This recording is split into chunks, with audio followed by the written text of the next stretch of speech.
American Genealogy: How to Trace Your American Family Tree by HowExpert with Jody Cummings. Genealogy is increasingly popular these days. The popularity of the television show Who Do You Think You Are and the plethora of websites and books on the subject, this book included, attest to the popularity of understanding the present by uncovering the past. Just 1 hour of television viewing can bring you several commercials for Ancestry.com, and that's just one genealogy service. There are magazines, blogs, podcasts, and even degree programs about genealogy.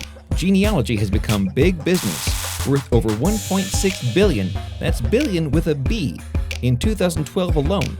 Why this sudden fascination with tracing our roots? Some people say it's because the modern world is in such a state of confusion and flux that the past, the golden realm where all of the bad things are over and everything has already happened, can seem like a much safer place to put our attention. I actually think that in our drive to be more self-aware, we have discovered that to know who we are, we really need to know who we've been and where we've come from. There is so much that can be learned from researching your family's past, not just about the people who came before you, but also about the world as it once was. A family tree is history writ small, showing the effects of larger events on individuals, and sometimes the influence of individuals on larger events. It's a personalized form of history, with a bit of old-fashioned detective work thrown in for good measure. It's a treasure hunt and a mental puzzle, and the thrill of discovering some new nugget of information is a very real thing. As you go back in time with your family names and dates, you'll make little stops in different eras of history, like a time traveler. Take each of these stops as opportunities to look out the windows of the house of the family that you're building. Let's say you were born in 1969. You don't have any clear memories of that year, obviously. What was happening in your town that year? In your state? In your country? The year you were born was the end of the turbulent 1960s, a decade of change. The Vietnam War was being fought, and the conflict was being televised for the first time. Did you have relatives fighting at Khe Sanh? Did they come back? Was it your father, your older brother? Was your cousin neighbor a hippie while the rest of your family supported the government? Or was it the exact opposite? Look out the window at 1969. Try to get to know it and understand how the history of that year colored who you became. Now look at your mother. Suppose that she was born in 1946.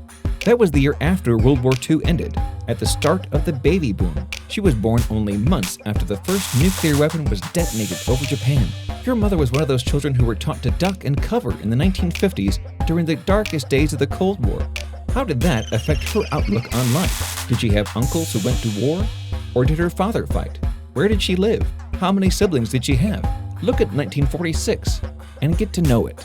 Do this process at every stop on your family tree, and you will find yourself building a truly epic generational saga.